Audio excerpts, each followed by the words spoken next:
Hébreux 10, 24 à 25.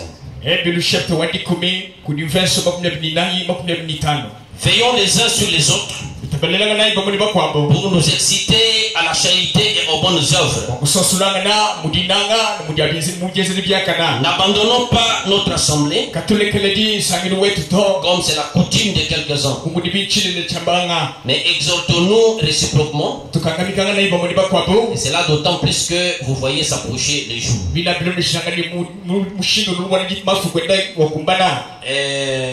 Ésaïe chapitre 54, le verset 2 et 3. La Bible dit ceci. Ésaïe chapitre 54, verset 2 et 3. Élargis l'espace de ta tente, qu'on déploie les couvertures de ta demeure.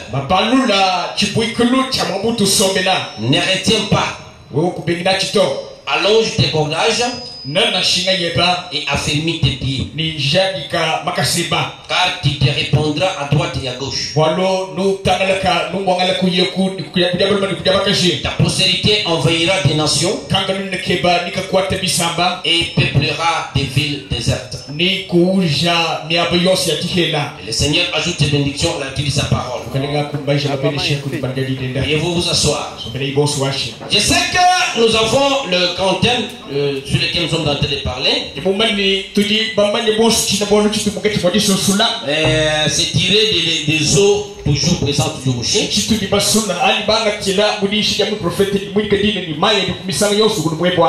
C'est prêché le 23 juillet 61.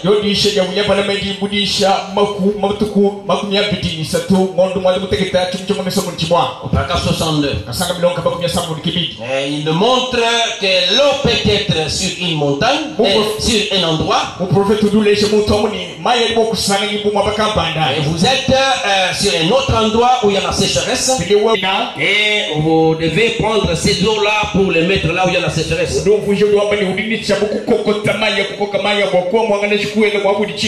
dit que nos gémissements ne peuvent pas amener cette eau-là. Nous devons travailler selon les principes ou les lois de Dieu. Pour amener les eaux qui sont d'un point vers l'autre, il y a la loi qu'on appelle la loi de gravitation. Maintenant, il termine pour dire que Dieu a tout placé dans une loi. Et par la loi ici, on sous-entend les principes. Et ce sont les principes qui constituent la grande loi qui est la parole de Dieu. C'est comme on verra un jour les erreurs que nous commettons quand nous demandons des choses matérielles à Dieu, et des fois ça ne vient pas. Pourquoi cela?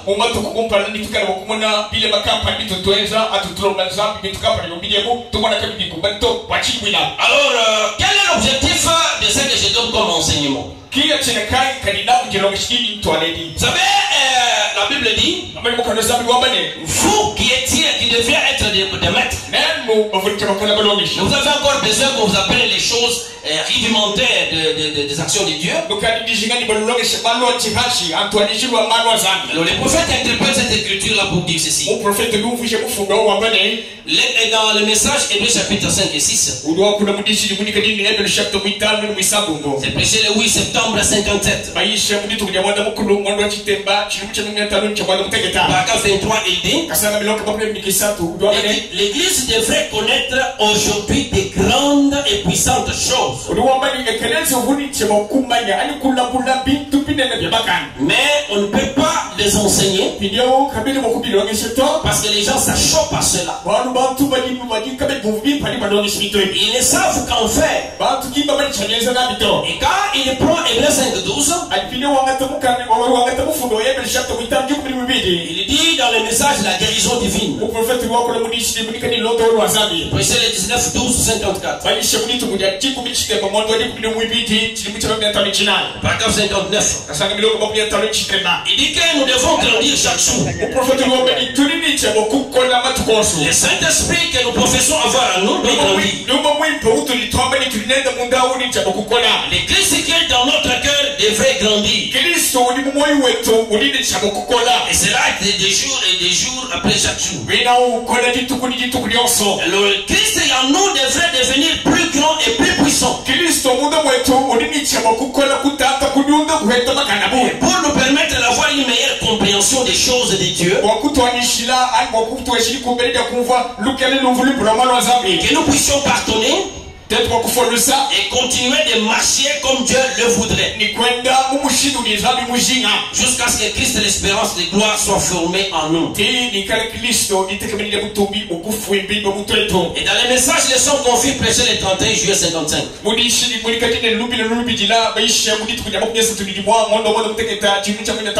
Braca 25e. Il dit, vous avez suffisamment entendu prêcher l'évangile. Des points que vous devrez être en mesure d'abandonner les laits et passer à un régime très solide de l'évangile. Est-ce qu'on peut applaudir fort pour le Seigneur? Vous devez passer de lait à un régime de l'évangile très solide. Et vous les hommes et les femmes, vous devez vous tenir debout. Dans le message, l'infaillibilité de la parole parlée de Dieu, prêchez les 4:56. Paragraphe 64. Il dit, il faut s'élever juste au-dessus de la simple adhésion à l'église. Cependant, il y a des gens qui aiment Dieu, ils viennent à l'église, mais quand vous venez à l'église, c'est dans une grande armée. Alors, si vous n'avez pas votre galon ou peut-être votre grade, vous serez toujours mis à l'écart. Alors, vous resterez toujours tel que vous êtes là. Mais quand vous êtes dans une armée, il faut occuper un poste. Il faut avoir un grade. Alors, quelle est la récompense? Nous voulons être des majors et des généraux. Est-ce qu'on peut applaudir très fort pour le Seigneur? Pas seulement je fais partie de l'épée du roi, mais pas seulement que je fais partie de tel tabernacle. Partout où le message est proclamé, c'est la troupe de militaires. Et vous devez être un major, un capitaine ou un général. Et dans Hébreux chapitre 1er, prêché le 21 août 57.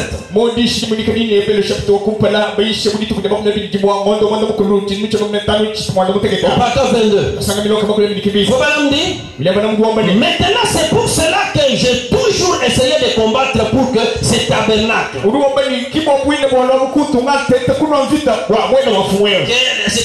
soit cela, et non une bande de bébés.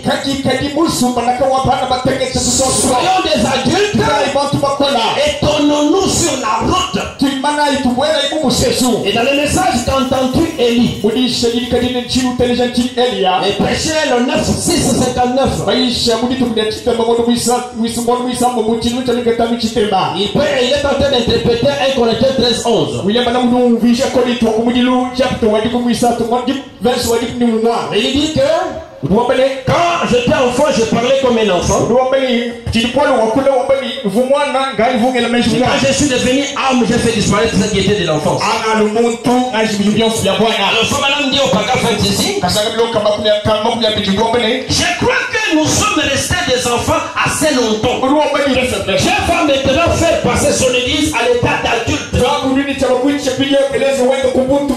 Et nous avons échoué et nous nous sommes amusés comme des enfants. Mais maintenant, il nous faudra abandonner ces choses enfantines pour agir en adulte. Des gens qui ont tapé la maturité. C'est Paul qui l'a dit. fille. Quand j'étais enfant, je parlais comme un enfant. Mais il est temps que nous commencions à réfléchir maintenant. Comme des hommes et des femmes.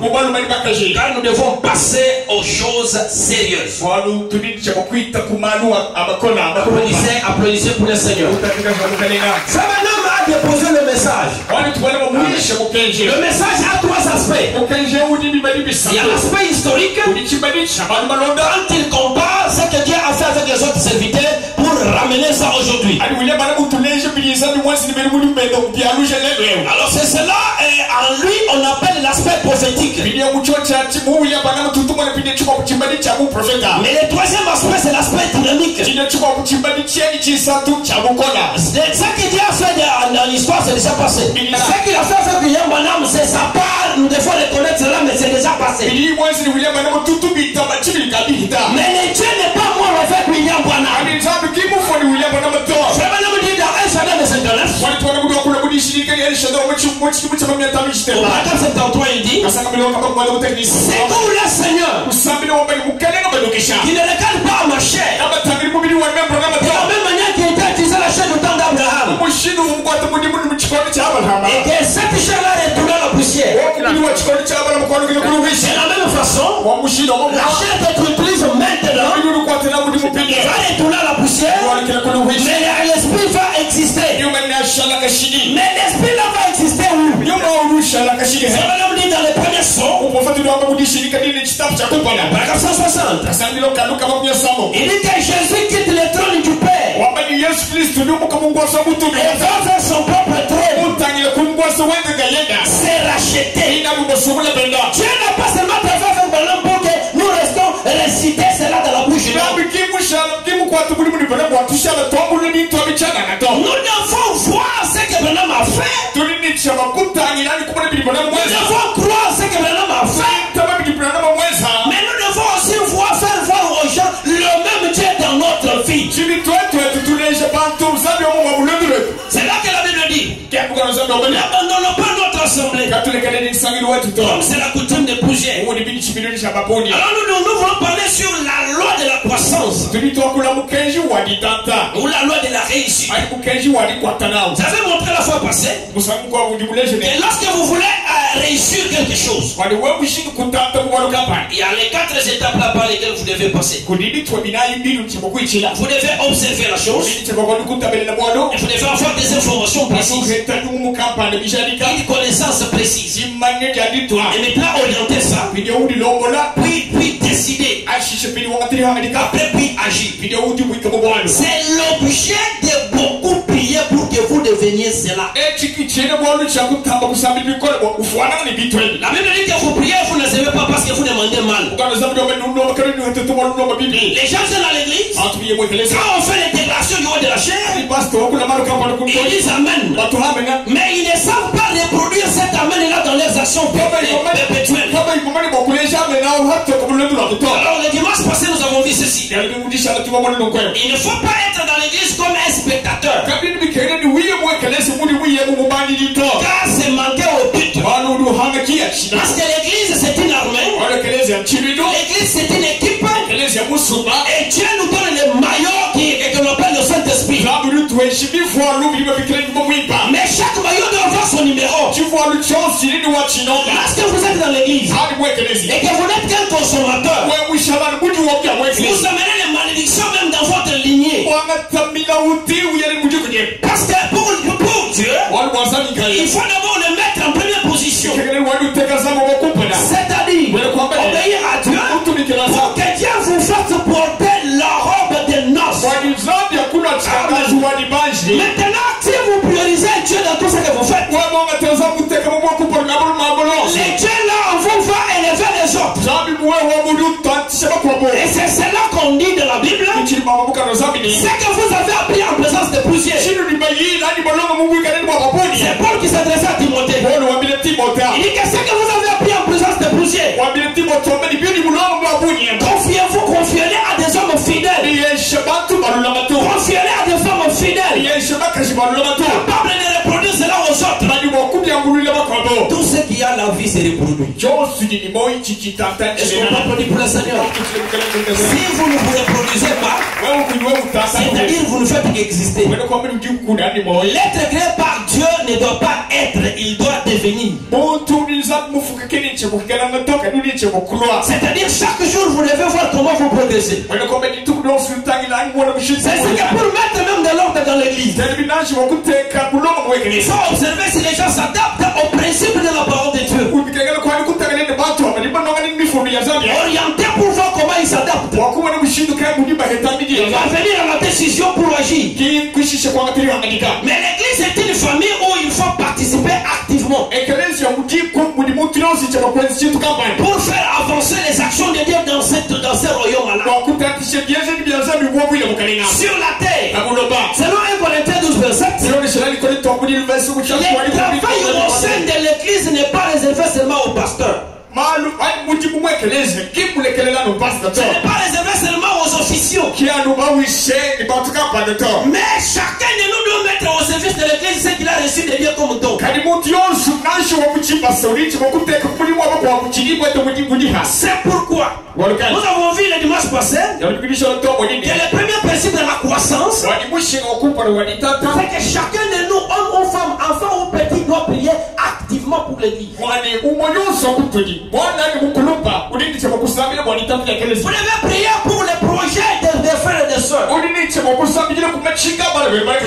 prier pour la santé de l'église. Lorsque vous priez pour les autres, vous allez me dire que Dieu va vous honorer. Est-ce qu'on peut prier pour la santé? Deuxième principe que nous avons vu, nous devons être les ambassadeurs de paix. Nous devons bénir. Nous ne devons pas seulement nous ériger en critiqueurs. Et cela devait être pour que Dieu puisse vous utiliser, pour que Dieu puisse vous bénir, il faut ôter la racine d'amertume en vous. Oh mes chers frères et sœurs, si vous avez de l'amertume dans votre subconscient, vous verrez que même dans vos progénitures, il n'y aura pas de bénédiction. La Bible dit, je n'ai jamais vu les justes abandonnés, ni sa postérité mendiant le pain. Quand nous sommes dans l'église, pour la loi de la croissance, nous devons nous ériger en solutionnaires. Nous devons nous placer du côté des pourvoyeurs. Nous devons être des influenceurs. Nous devons être des bâtisseurs. Nous devons être des talentueux. Nous devons mourir pour l'église. C'est-à-dire prendre le bon côté des choses. Dans n'importe quelle circonstance. Ne soyons pas seulement des profiteurs. Ne soyons pas seulement des flatteurs. Ne soyons pas seulement des hypocrites. Parce qu'il y a des gens qui viennent dans l'église, qui profitent de l'action de Dieu dans les gens pour s'enrichir et aller laisser l'église. C'est pourquoi ils ont toujours des problèmes dans leurs activités. C'est là que vous devez tirer attention. Qu'est-ce que vous faites dans l'église? Êtes-vous bâtisseur? Êtes-vous influenceur? Qu'est-ce que vous êtes ici? Êtes-vous de quel côté? Vous êtes seulement quelqu'un qui attaque et on t'épouse. Pour qu'après, tu puisses toujours demander à Dieu. Frère Banamadi, dans ce qu'il faut pour faire que tout incrédulité. Au paragraphe 59, dit que nous aussi nous devons aider Jésus. En quoi est-ce que tu aides Jésus? Les prophètes disent, l'arbre ne produit pas les fruits, mais ce sont les branches qui produisent les fruits. Qui est quelle branche? Cette branche qui ne produit pas le fruit, on doit les monter. Et troisième principe, nous avons vu qu'il faut servir là où il y a un besoin d'urgence. Il y a des gens qui viennent à l'église et regarde, Ils ne voient pas les besoins. Mais ils ont des enfants à la maison. Ils ont des choses pour lesquelles ils veulent que Dieu fasse quelque chose. Mais est-ce que vous ne voyez pas là où vous pouvez aussi faire quelque chose pour Dieu? Dieu ne peut jamais vous soutenir. Parce que l'Écriture dit Dieu se soucie de ceux qui se soucient de lui. Il faut chaque fois demander la prière. Oh Seigneur, ouvre-moi les yeux pour que je voie là où il y a l'urgence que je puisse te servir. Et c'est là Exode 23 verset 25. La Bible dit lorsque vous servez le Seigneur, il va bénir votre nourriture, il éloignera les maladies de votre maison et il n'y aura pas de stérilité au milieu de vous. Il y a des gens aujourd'hui qui multiplient beaucoup de prières. Ce sont les prières qui sont des pointeurs de votre vie. Parce que Dieu, on le voit et par la foi. Et la foi, ce sont les œuvres. Si vous venez à l'église sans savoir que c'est un champ de bataille, il sera toujours régressant au lieu de progresser. C'est là l'objet de nos prières. Seigneur, fais que je ne puisse pas être seulement un consommateur, mais que je puisse aussi être un reproducteur. Quatrième principe que nous avons vu, il faut chercher à faire du bien aux autres. Ne cherchez pas seulement tes propres intérêts. Ne soyez pas égoïste. Il faut exciter les autres à faire toujours du bien. Il y a des gens qui amassent les gens chez eux. Les gens, ils amassent les autres chez eux. Il n'y avait pas une autre puissance si ce n'est Jésus qui professe. Mais cette force-là que tu professes, c'est tout un royaume qui a des principes. Les gens qui sont chez toi là, ils survivent parce que toi tu es vivant. Les jours où tu ne seras plus, chacun ira chez soi. Peut-être il faut chercher d'autres abris. Il faut faire que ce genre-là soit sous les signes que tu appliques. Il faut savoir s'il prie. Mais ça n'accepte pas que quelqu'un soit chez toi, il ne prie pas. Pendant que vous priez, lui est dans sa chambrette là, que vous louez ou que vous avez construite, il est en train de jouer au téléphone, il ne prie pas.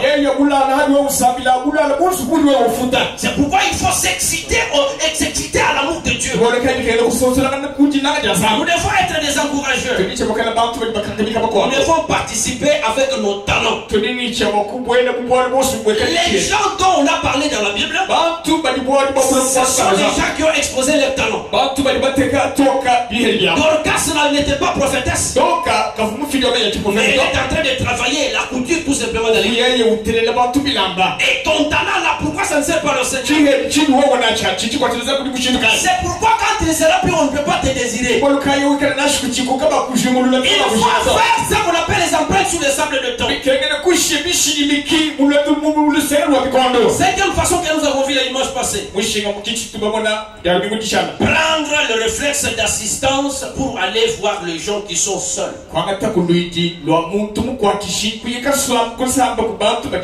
Pour mettre les autres au programme qui est dans l'église. Vous savez ces enseignements dont je parle ici, la plupart des gens du message s'enorgueillissent. Ils ne savent pas mettre en pratique la parole de Dieu.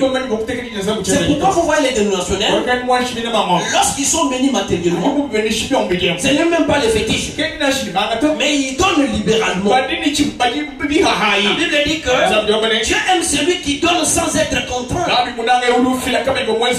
Ils aiment multiplier des ressources. Ils aiment donner pour le royaume. La Bible dit, c'est dans le Nouveau Testament qu'on doit beaucoup donner pour s'enrichir. Mais vous trouvez les gens du message, les chiches. Lorsque nous prions, la foi est représentée par nos mains. Il y a beaucoup de gens qui n'ont pas de mains en esprit. Lorsque vous priez et vous étendez la main, tu vas voir que tu n'as pas de main. Et c'est pourquoi tu peux faire beaucoup de temps. Tu as de l'argent, ça fait que moisir. Ça ne fait que partir. Ça ne fait que partir. Tu dois avoir les réflexes d'assister les gens qui sont isolés. Pour les mettre dans l'atmosphère. Pour les connecter à l'église. C'est cela, c'est sacrifié pour avoir des bénédictions. Israël, église et sa condition, paragraphe 8. Vous trouvez quelqu'un qui ne se sacrifie pas pour les autres. Son problème c'est le culte second. Lui ça vient seulement au culte, il retourne, c'est tout, il ne sait pas consoler les enfants de Dieu. Il n'a pas le programme de consoler les enfants de Dieu. Il n'est pas un conciliateur. Le ministère que nous avons reçu, c'est le ministère de la conciliation. C'est pourquoi nos prières ne sont pas efficaces. Il faut s'intéresser aux pauvres. Psaume 41. Et là, celui qui s'intéresse aux pauvres, au jour du malheur, Dieu va l'aider. Nous devons créer une atmosphère de liaison entre nous. Dans le naturel, le berger ne peut pas s'accoupler avec le brebis. Mais il doit donner de la nourriture pour que les brebis se procréent. Il faut créer une chaleur. Dieu ne fait pas tout pour nous. Ils ne sont pas connus pour le Seigneur. Si tu attends que Dieu fasse tout pour toi, je vais parler que tu es béni. Mais il faut faire quelque chose pour que ces bénédictions-là soient activées dans ta vie. C'est pourquoi Branham a prêché comme Paul. Et Paul disait, j'ai été exposé face aux faux frères. Et j'ai été exposé face aux jeunes et à des épreuves multiples. Pourquoi? Parce que l'entrée dans le royaume et le progrès dans le royaume exigent des tribulations.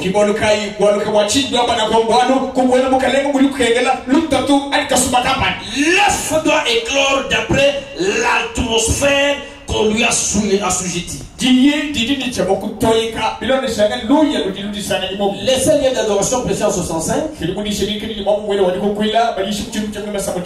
Vous lisez 88 à 101. Il faut créer une atmosphère de liaison pour que les gens se connaissent, pour que les gens s'excitent à la bienséance, pour que les gens s'excitent à la libéralité. Dans 2 Corinthiens chapitre 8, au verset 7, la Bible dit, nous devons exceller dans des vertus comme ça. Quand on vous dit qu'il faut prier pendant 2h40 le long de toute la journée, c'est une recommandation de Frère Branham pour être chrétien du message. Il faut être assujetti aux ordres de Dieu. La Bible dit dans Galates chapitre 4, depuis le verset 1er, lorsque l'héritier est encore enfant, il ne diffère pas d'un esclave. Alors Dieu veut que tu sois son gérant. C'est lui qui doit gérer les choses. Il ne va pas être un bébé. Dès qu'il soit un enfant, Dieu te regarde la vie de prière, négligence. Dieu te regarde, tu fais des histoires en catimini. Dieu te regarde, tu n'es ni chrétien ni païen. Mais la Bible dit qu'il va te vomir. Tu es où dans cette église? Tu fais partie de quel être vivant? Parce que dans l'église, il y a le trône de Dieu. Le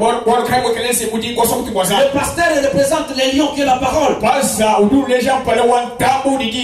vases typifient l'aigle. Et l'homme typifie la sagesse, les talentueux. Et les voix typifient ceux qui prient beaucoup pour que les choses marchent. Mais toi tu fais partie de quel partie. Ce que je viens de dire ici, je dessine la croix. Les pasteurs et les lions. Les vases sont des aigles. Alors les hommes d'affaires et les autres font partie des réfléchisseurs, les sages. Et nous avons de l'autre côté les gens qui prient beaucoup. Et toi, tu prends quelle position de l'église? Il y a beaucoup de gens qui s'intéressent seulement à des futilités. Ils ne sont pas dans l'âge où il faut être des enfants. Nous sommes dans l'âge où l'action de Dieu est déjà dans la pierre de fer. Dieu est devenu l'homme pour que l'homme devienne Dieu. C'est pourquoi Fabala me dit, l'église doit sortir de l'état d'être enfant pour participer à la créativité. C'est pourquoi les troisième boule, c'est prononcer la parole pour que les choses arrivent. Et les gens qui doivent faire ça, ce sont les hommes et femmes qui sont vraiment rudes. Toi, tu fais tout un mois sans gêner. Tu trouves un frère toujours au lit. Tu trouves une sœur pour prier, c'est seulement quand l'enfant tombe malade. Est-ce que tu es différent d'une dénomination? Dieu n'est pas venu pour les dénominations. Nous avons les Jéhovah Shammah. C'est-à-dire il est notre ami. Chaque fois nous marchons avec lui du jour au jour. Mais quand vous regardez pendant 7 ans, depuis que vous avez cru, vous évoluez spirituellement, vous êtes un chétif. Il y a beaucoup de gens qui sont des chétifs dans l'église. Dieu dont nous vous parlons, c'est un Dieu géant. C'est un Dieu grand. De telle sorte que ses enfants doivent être comme lui. Est-ce qu'on peut dire Amen 3 fois? Parlez Amen 3 fois. Et si tu es l'enfant de Dieu, tu es chétif ou tu es grand? Dieu dont nous parlons, il est grand. Et Dieu qui est grand, il doit poser les actes de telle sorte qu'on voit sa grandeur. Comment Dieu te parle? C'est ça l'interpellation. Vous venez dans l'église une année, le pasteur c'est un grand enseignant, il vous enseigne, vous êtes toujours le même.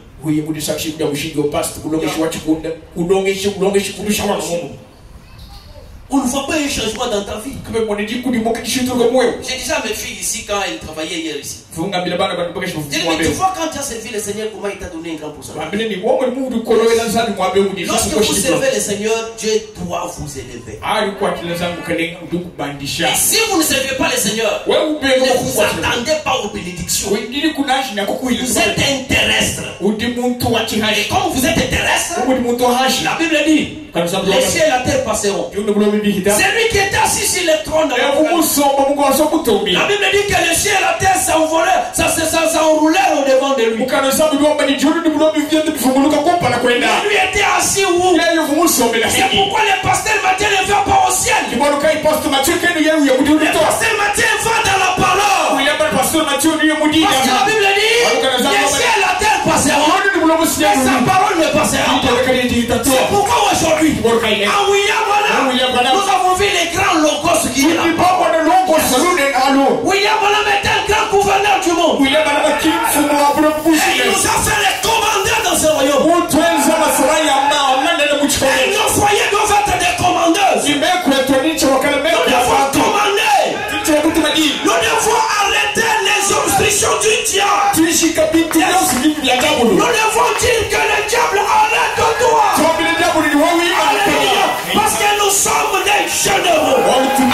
Est-ce qu'on peut applaudir pour le Seigneur? Mais pour être un général, il faut avoir combattu. Quelles sont les cicatrices que tu présentes à Jésus? Tu es en train d'évoluer. Tu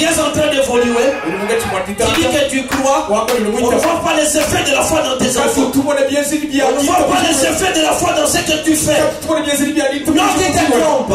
Dieu, il est le Dieu des vivants. Et quand nous disons il est vivant, et la vivation de Dieu ou la vie de Dieu, on la voit dans les actes. Lorsque vous avez le Saint-Esprit en vous, il doit écrire un nouveau livre des actes. On a parlé. On a fait. Mais qu'est-ce que Dieu fait en toi? Pour que Dieu fasse en toi quelque chose. L'homme de ciel n'est pas comme sur les lits fleuris des anges. Paul disait, il fallait que je sois exposé à des veilles, à des chaînes multipliées, à des tribulations de la part de vos frères. Si vous ne risquez rien, vous n'avez rien.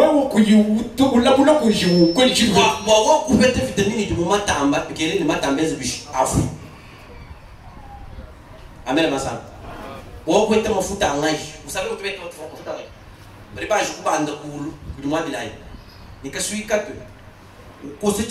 tu sais que c'est qu'il y a tu crois pas ça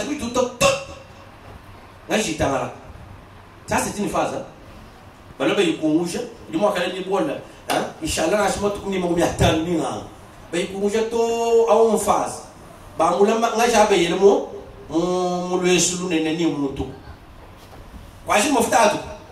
Bari balamba kingu jiko balamba ka ni temperature muko pinje o bala kwanga be le muchin ba to ka bi to ni mumunyen mafuta hatia to il faut ba ngata bi peut-être ba balamba bakama ba récupérer binto ba ka bi na ko muchi. Alléluia. Mafuta hatia il faut ba sabi chaque bichi une température mukol. C'est encore un travail.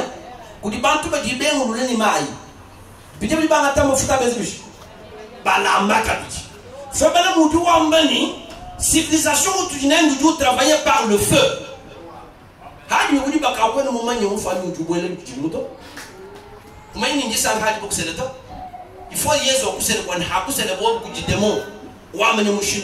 parce que des mots ne pensez pas qu'à jouer un mot moi, quand vous passez alors, mouvement c'est un combat. C'est pourquoi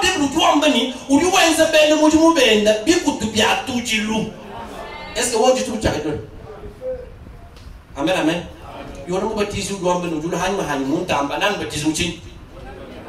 Pardon?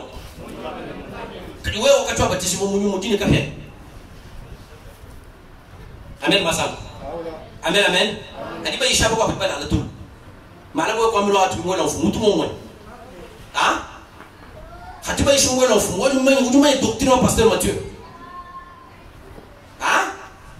On a tout mon temps mon aïe mon aïe. Bon, tu parles n'importe où tu parles. Mais l'église a dit nzambi ou teka pasteur ou du ou teka bantu ba di nchabo ku so ku mu wa pasteur. Si toi tu ne sais pas à l'aise ici, c'est que tu n'es pas ici. Épée du roi, c'est épée comme vous attendez là. Oui, mais vous devez partout où vous êtes démontrer le feu. C'est comme je disais aux choristes. Vous ne pouvez pas chanter le même cantique du 1er janvier au 31 décembre. Ça ne peut pas se faire. Non, nous ne sommes pas là comme un lac, non. Nous sommes une source qui fait comme ça, qui vomit. Je chante le même cantique, c'est moi. Je dois prier beaucoup pour quelqu'un me donne un cantique nouveau. Mais attention, quand nous chantons, nous n'adorons pas Branham. Ici, moi je ne crois jamais que Branham est le Seigneur Jésus-Christ. Un pasteur doit fixer la doctrine.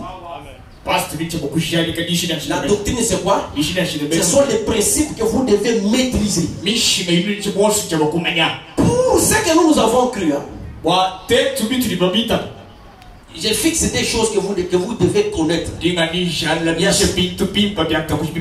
À la croix ou à l'est, Dieu a fait l'œuvre l'œuvre de la rédemption.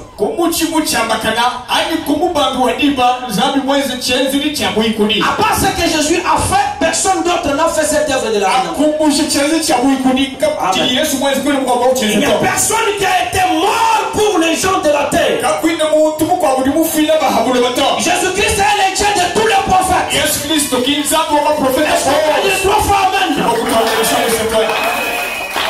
On ne peut jamais comparer à ce qu'un humain peut faire.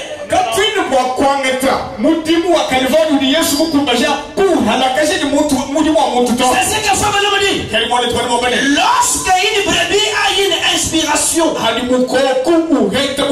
c'est dans les trônes, le paragraphe 9 et 10. Confrontez ce que vous avez eu comme inspiration avec la parole de Dieu. Et consultez votre pasteur. La croix est unique, c'est là qu'on a payé le prix.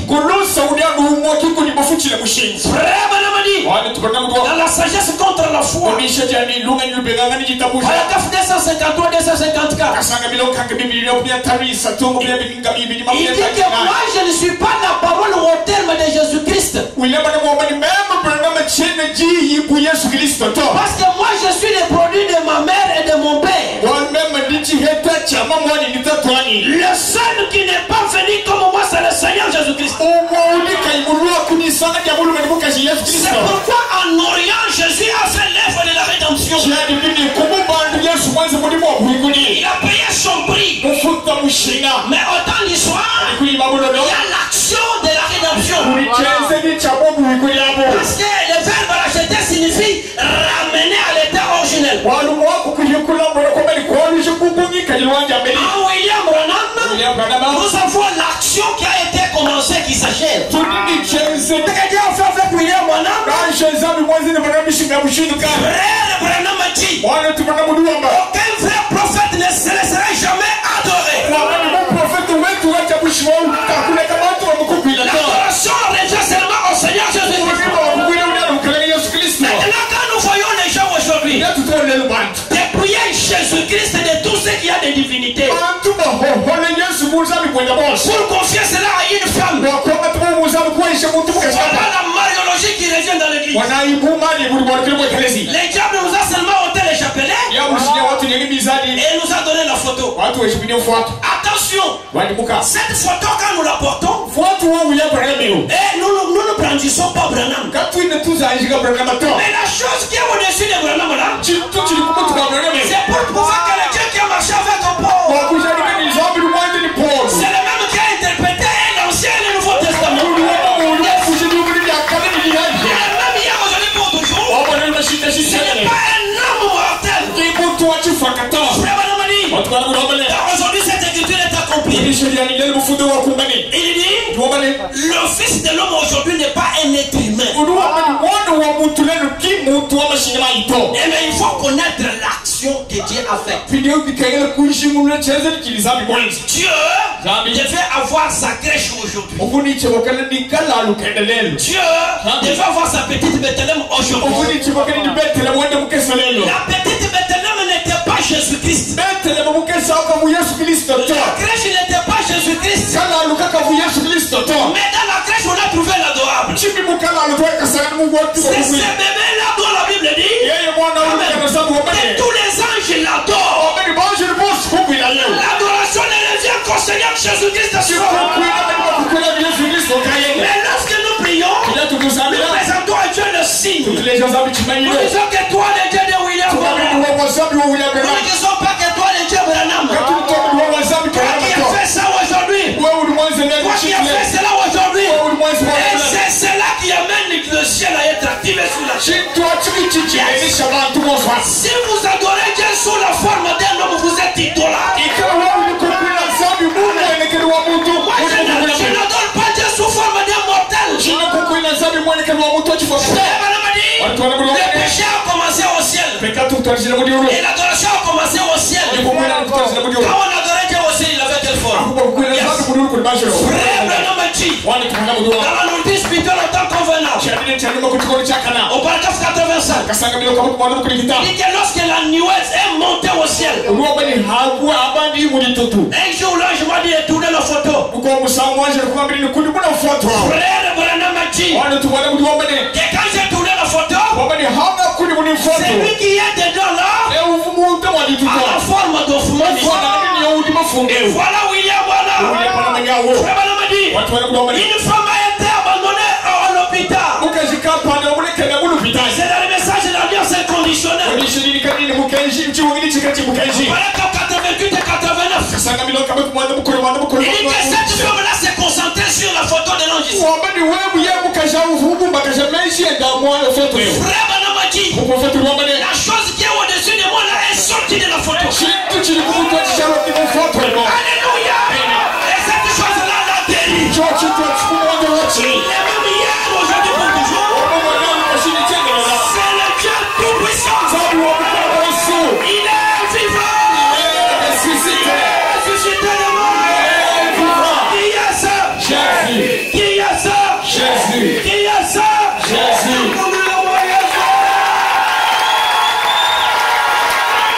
C'est là ce que nous croyons dans cet tabernacle. La vision des bâtiments. Paragraphe 144. Il dit que si vous ne croyez pas la divinité suprême de Jésus-Christ, vous ne pouvez pas progresser. C'est comme on dit en Chiluba.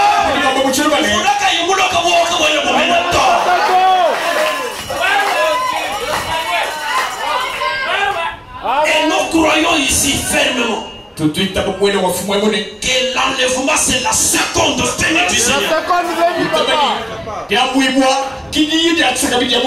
Pourquoi? La Bible dit, vous l'aimez sans l'avoir. Mais un jour, vous le verrez face à face.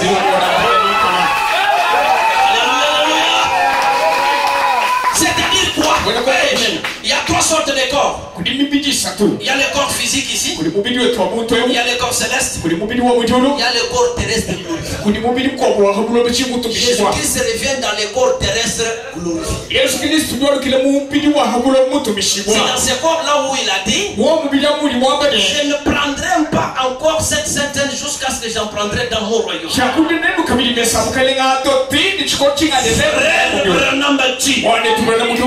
Dans les 10 vierges, paragraphe 11. La guérison divine prouve qu'il y a un Dieu qui vient. Il n'y a pas de sorte de Dieu qui viennent. Je crois fermement que le Seigneur Jésus-Christ, qui a été avec Élie dans l'Ancien Testament, et Élie a été enlevé, et Enoch le septième a été enlevé. Frère Branham a dit, dans les 24 anciens, au paragraphe 63, il dit que comme Enoch le septième a été enlevé, de la même manière, au septième âge de l'Église, il y a des hommes et des femmes qui ne passeront pas par la mort, mais qui seront changés avec leur au nom de Jésus-Christ. Ces gens-là vont revêtir les corps terrestres glorifiés. Frère Branham a dit, dans les 10 vierges au paragraphe 100, et l'ange du Seigneur est sur la terre. Alors ça est là, faisant toutes choses pour préparer sa venue. Frère Branham a dit, dans la foi de Marie, prêché le 11 mars 60. Au paragraphe 54, il dit qu'Abraham n'a pas appelé Elohim, celui qui mangeait là et qui vivait là. Mais Abraham a appelé Elohim, l'esprit qui était de la chair. Frère Branham dit, lorsqu'on lui regarde, dites, ce n'est pas votre frère, c'est le Seigneur Jésus-Christ. Frère Branham dit, on ne voit pas Dieu avec ses yeux. On comprend que c'est l'esprit qui est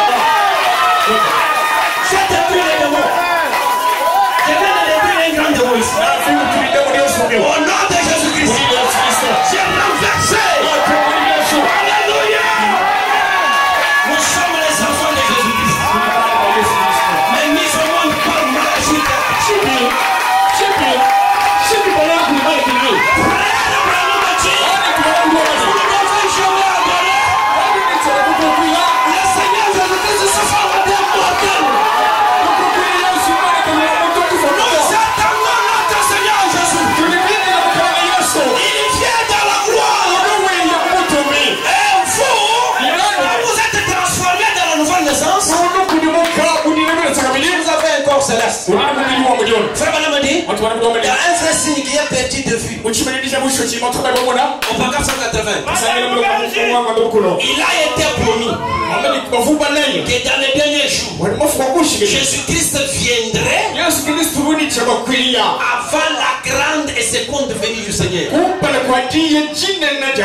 Il y a la petite venue avant la grande venue. Si vous confondez ces choses-là, vous n'êtes pas un vrai typologue. Frère Branham dit qu'il est en train de prêcher avec les types. Dieu dans la chair humaine n'était pas Isaac.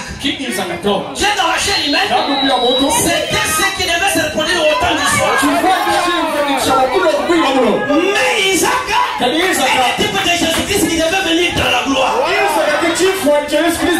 Alléluia. Il faut que le type se reproduise. Frère Branham dit, j'avais entendu maintenant, je vois.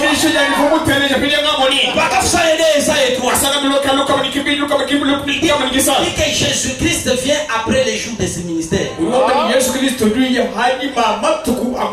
Frère Branham dit, dans le deuxième saut, au paragraphe 76, il dit que la dernière trompette sonnera après que ces choses soient révélées. Voici comment les gens croisent les choses. Lorsque vous recevez le Saint-Esprit, vous êtes enlevé potentiellement. Vous êtes dans le millénium potentiellement. Vous êtes dans la nouvelle Jérusalem potentiellement. Mais ce que vous avez entendu, il faut qu'un jour vous le voyez face à face. La Bible dit, l'espérance que nous voyons, on ne peut pas encore l'espérer. Nous attendons le Seigneur Jésus-Christ. Et nous croyons fermement que le message du temps de la fin, ce ne sont pas seulement les brochures. Le message du temps de la fin, c'est la personne qui a marché sur les eaux. Et cette personne-là devait aller vers une autre personne spirituelle. C'est la théophanie d'un homme sur la terre. C'est là que Frère Branham dit l'union invisible. Et dans cette union invisible, vous avez les lits. Et les lits, c'est le corps de Branham. Mais l'âme de Branham, c'est ça même l'épouse. C'est là qu'il y avait le mariage. Quand on dit les enfants de Malachi, il devait y avoir l'union entre Jésus et son épouse. Le message du temps de la fin, c'est la plénitude de la divinité rendue manifeste dans le mystère d'un seul homme. Cela ne fait pas de Branham le Dieu adoré. Mais nous devons croire que l'action de l'œuvre du Calvaire s'est faite dans cette vie. Branham n'est pas le même hier, aujourd'hui pour toujours. Quand nous croyons comme ça, nous avons la foi fixe. Pourquoi? Parce que Dieu est inégalable. Avant lui, il n'y avait pas de Dieu. Après lui, il n'y en aura pas. Et que nous chantons pour le Seigneur.